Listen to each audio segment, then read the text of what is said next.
फटी तो फटी लेकिन पावर ना घटी, पावर ना घटी। Love you love you love you, thank you thank you. हम खलनायक तबानी लेकिन वो खलनायक ना जे हीरो से खाली मार खाए, हम वो खलनायक बानी जे हीरो के मार के तब लास्ट में मरेला। ऐसे ना काहे कि हमरा शुरू से ही गुमान बाई बात के कि राम तभी भगवान राम बनले जब रावण बिना रावण के राम के कोनो भगवान न कर सकत रहे। जब ले रावण के वध न हो तब ले राम भगवान न बनी है। राम एक योद्धा रहे, राम दशरथ पुत्र रहले, लेकिन भगवान तभी बनले जब वो लंका पे विजय पाके रावण के वध कर ले। तो हम वो रावण हैं और हमरा बड़ा नाज बा कि हम रावण हैं।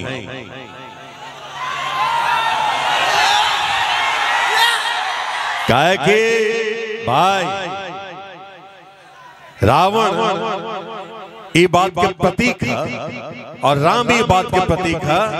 राम के ये संदेशा बा कि ई मत कर न तब बुरा हो, रावण के ये संदेशा बा कि ई कर तब पे बुरा हो। काहे कि जब ले बुराई न हो तब ले अच्छाई के कोनो वजूद न हो। और बहुत अच्छा लागल ना हम कोनो गायक है न कुछ। खलनायक से एक चरित्र अभिनेता बननी, मेहंदी लगा के रखना फिल्म देख ले हो के वो फिल्म के बाद हम अच्छा इंसान बने की कोशिश कैनी, लेकिन क्या करी आज हमरा सब रावण समझा था अच्छा इंसान माने की तैयारी नहीं की क्यों के भैया। सबको प्रणाम भैया, हंडा देख लिया हम क्षमा चाहते हैं। आज अभी यश मिश्रा बाबू आए लाले बोलने की आज वाकई बड़ा एक खुशी के दिन बाकी हमार मुन्ना बाबू के बेटा के आज उपनयन संस्कार रहे, जनेऊ है। और आज हमरा हिंदुस्तानी सिनेमा पटल के एक महान अभिनेता मनोज कुमार साहब, जिनका भारत कुमार कहल जाला, उनका आज निधन हो गए। हम उनका निधन पे शोक जितना व्यक्त करे कर लेनी, लेकिन उनकर याद में दो शब्द हम खाली गुनगुनाना चाहें विद गायक और नायक के परमिशन से।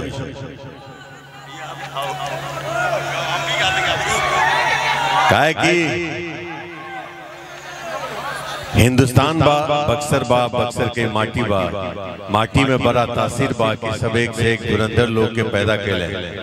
ये माटी में हम वाइल वाली माटी के चरण छू के और कर धूल अपना भी ललाट पर लगौनी है। अभी सब भीड़ भाड़ में जितना धूल लागल उड़ल हमरो लागल, थोड़ा सा गुण हमरा में भी भोजपुरी के आगे, वरना भोजपुरी में कहाँ बात करत नहीं हो।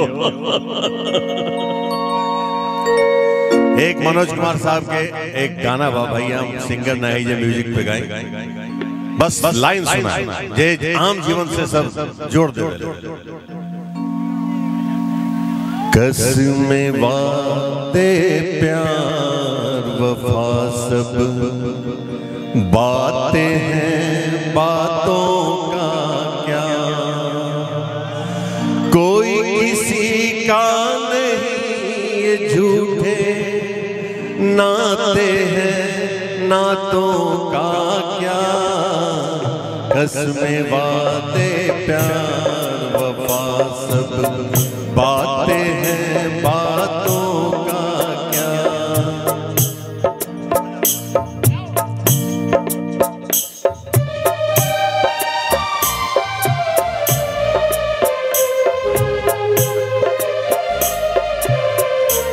कोई किसी का नहीं, ये झूठे नाते हैं, नातों का क्या। कसमें वादे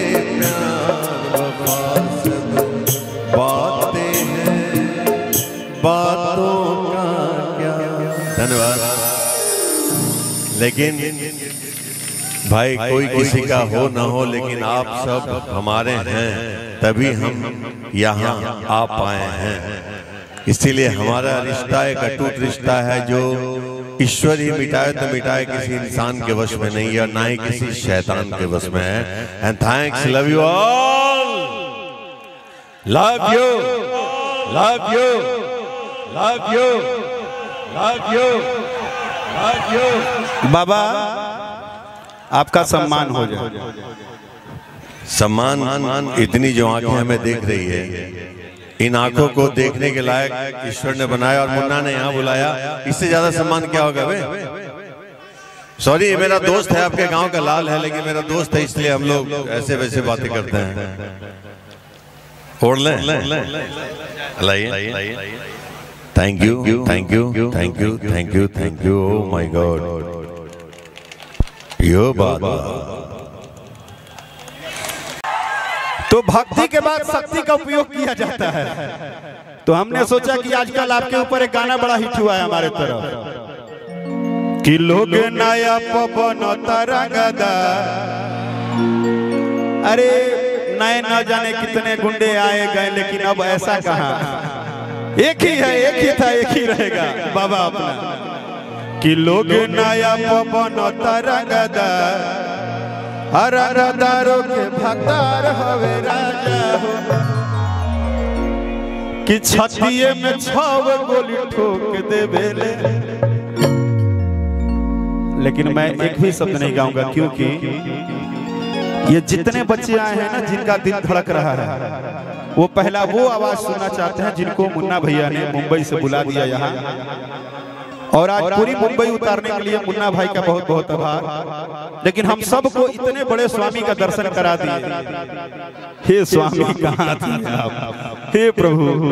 हम चाहते हैं 2 शब्द आप बोलिए भैया प्लीज। और इसके बाद आपको हटाएंगे नहीं, क्योंकि यहीं बैठा के आपको इसके बाद ओरिजिनल वाला दिखाएंगे संगीत। प्रणाम।